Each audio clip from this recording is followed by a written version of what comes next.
lammet bröt det 7:e inseglet uppstod i himlen en tystnad som varade vid pass en halv timme. Och de 7 änglarna som hade de 7 basunerna gjorde sig redo till att stöta i sina basuner. Antes de realizarmos a análise propriamente dita, gostaríamos de propor uma reflexão. Qual a importância de se realizar uma análise fílmica? Para tentar responder a isto, dividiremos nossa análise em 4 partes. A primeira, de caráter mais introdutório, a segunda, sob a perspectiva do autor Marc Ferraud, a terceira, sob a perspectiva de Robert Rosenstone, e a quarta, uma análise técnica, para podermos entender como Ingmar Bergman mobiliza a linguagem cinematográfica na construção de seu filme O Sétimo Selo. I was very happy. I was very happy, and because I lived in dreams. I was very alone, far away from everything. I just worked with I built some small puppet. I played with them. I liked dolls.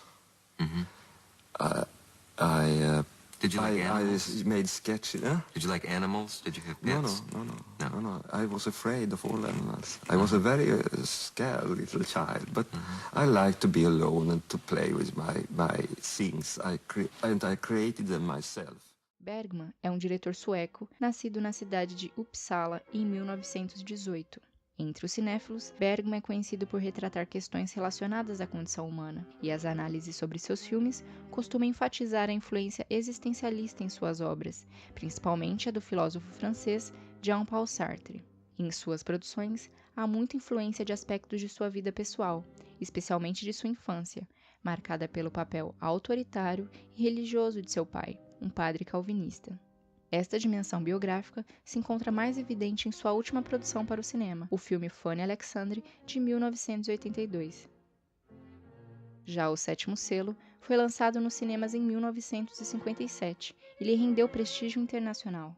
A obra é uma adaptação de uma peça teatral escrita por Bergman para avaliar seus alunos do primeiro ano, quando ainda era professor na Escola de Teatro de Malmö. Segundo alguns críticos, também possui influências da Sinfonia de Karl Wolff de Carmina Burana. Em O Sétimo Selo, um cavaleiro retorna das cruzadas com seu escudeiro e encontra sua terra devastada pela peste negra. Com sua fé abalada e em constante angústia, a personagem Antonius Bloch se depara com a figura da morte, que veio para buscá-lo. Tentando contornar o fato de ser levado pela morte, a desafia para um jogo de xadrez. Enquanto este jogo perdurar, Bloch será mantido vivo. O drama conta com 2 núcleos de personagens, o cavaleiro Bloch e seu escudeiro Jones, e o casal circense, Joseph e Mia. A primeira dupla encarna todo o sofrimento, a angústia e a dúvida em suas cenas. Já o casal parece ter encontrado na arte a paz para aquele mundo de desolação. Temas como a iminência da morte, o questionamento sobre a existência de um Deus, assim como a angústia em descobrir o sentido da vida, são patentes em O Sétimo Selo. A reluta em abdicar de Deus, mesmo sabendo que não existe um além-mundo, é o que o existencialismo sartriano denomina de má-fé, pois apesar de o cavaleiro afirmar que Deus não existe, ele continua a procurá-lo. Para Sartre, a má-fé ocorre quando, mesmo tendo consciência de sua liberdade, a pessoa a nega e continua acreditando em algo anterior à sua existência.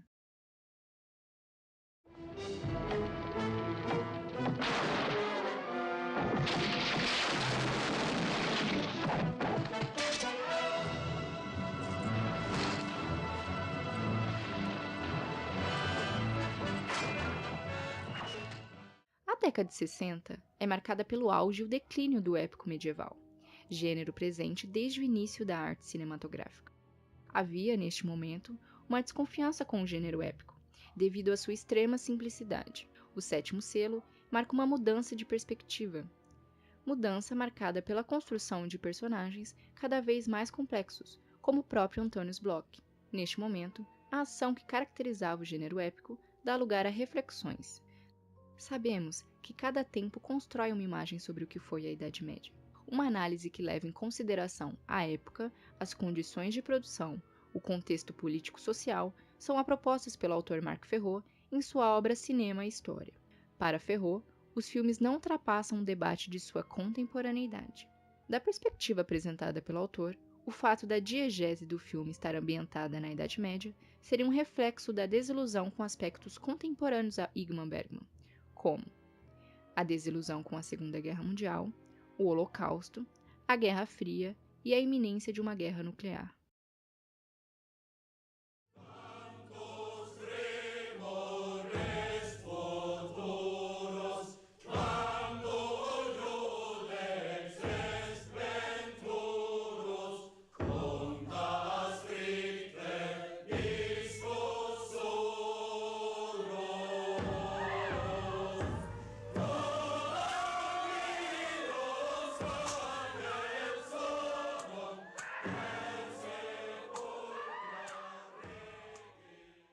Perspectiva do autor Robert Rosenstone, os filmes em si dizem sim algo sobre o passado. Apesar do Sétimo Selo não ser caracterizado como um drama histórico, e sim como um drama fantasia, o autor em seu livro afirma que mesmo os filmes não históricos nos proporcionam ensinamentos sobre o passado, muitas vezes através de metáforas.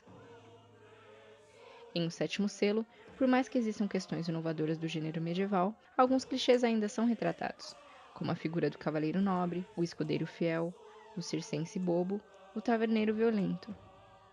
Neste sentido, o filme contribui para reforçar elementos que estão presentes na cultura sobre o que teria sido a Idade Medieval, retratada como um período melancólico e cercada pela tríade peste, fome e guerra.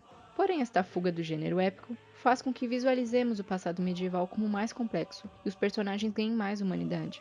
Apesar de ser uma ficção, os afrescos que aparecem na cena em que Jones, o escudeiro, adentra a igreja do vilarejo, é um elemento histórico. Trata-se da igreja de Raskenborga, na Suécia, e dos afrescos pintados por Albert Pictor em meados do século XV. Em um dos afrescos, Pictor retrata o jogo de xadrez entre um homem e a morte, inspiração que serviu para Bergman na criação de seu roteiro.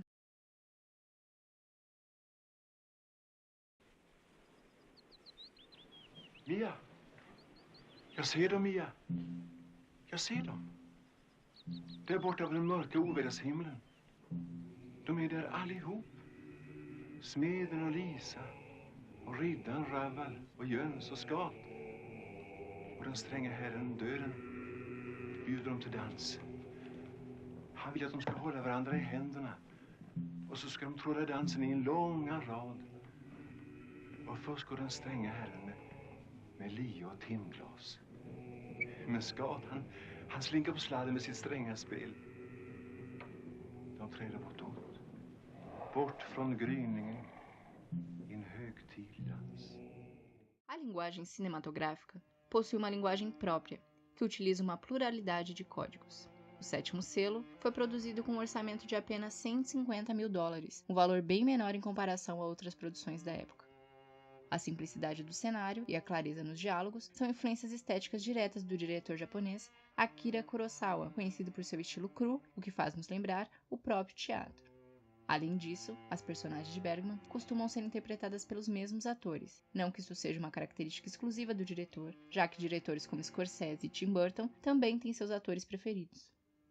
A escolha feita pelo diretor ao optar pelo preto e branco, mesmo com a existência da tecnologia Technicolor, contribuem para a atmosfera de desolação e desespero que Bergman busca imprimir. A imagem da morte é muito influenciada pelo expressionismo alemão e sua representação como figura humana reforça a ausência do divino na obra. O uso constante do pink noise nos transmite um sentimento de vazio, o vazio da presença de Deus. Fora isso, há poucas tomadas realizadas fora do estúdio, com exceção do início do filme e nas cenas da floresta. O diretor domina o uso de contraste na iluminação e o enquadramento mais utilizado ao longo do filme é o central, o mais clássico do cinema.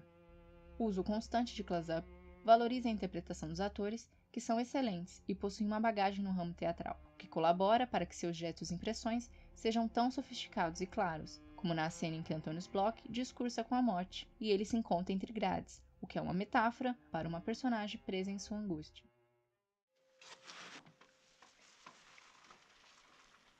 Är det så grymt otänkbart att fatta Gud med sina sinnen?